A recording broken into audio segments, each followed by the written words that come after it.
Israel Iran യുദ്ധം ലോകത്തെ മുഴുവൻ പേടിപ്പെടുത്തുന്നതാണ്. യുദ്ധം 6-ാം ദിവസം കടന്നതോടെ വൻ നാശനഷ്ടങ്ങളാണ് ഉണ്ടായിരിക്കുന്നത്. വർഷങ്ങളായി നിലനിൽക്കുന്ന രാഷ്ട്രീയവും മതപരവുമായ കാരണങ്ങളാൽ ഉടലെടുത്തതാണ് ഇസ്രായേൽ ഇറാൻ യുദ്ധം.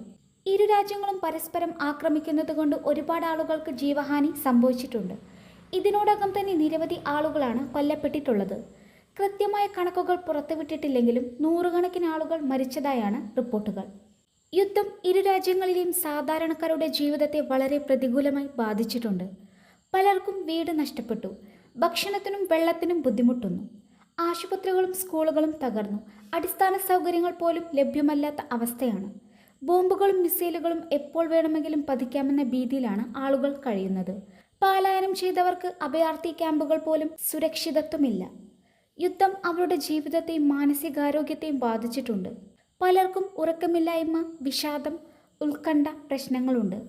ഇരു രാജ്യങ്ങൾക്കുണ്ടായ നാശനഷ്ടങ്ങളുടെ കണക്കെടുത്താൽ നിരവധി കെട്ടിടങ്ങളും അടിസ്ഥാന സൗകര്യങ്ങളും തകർന്നിട്ടുണ്ട്. ഇത് രാജ്യത്തിൻ്റെ സമ്പദ് വ്യവസ്ഥയെ സാരമായി ബാധിച്ചു. പല ലോകരാജ്യങ്ങളും ഇതിനോടകം തന്നെ ഈ യുദ്ധത്തെ അപലപിച്ചിട്ടുണ്ട്. യുദ്ധം അവസാനിപ്പിക്കാൻ നേതാക്കന്മാരെല്ലാം ഇരു രാജ്യങ്ങളോടും ആവശ്യപ്പെട്ടിട്ടുണ്ട്.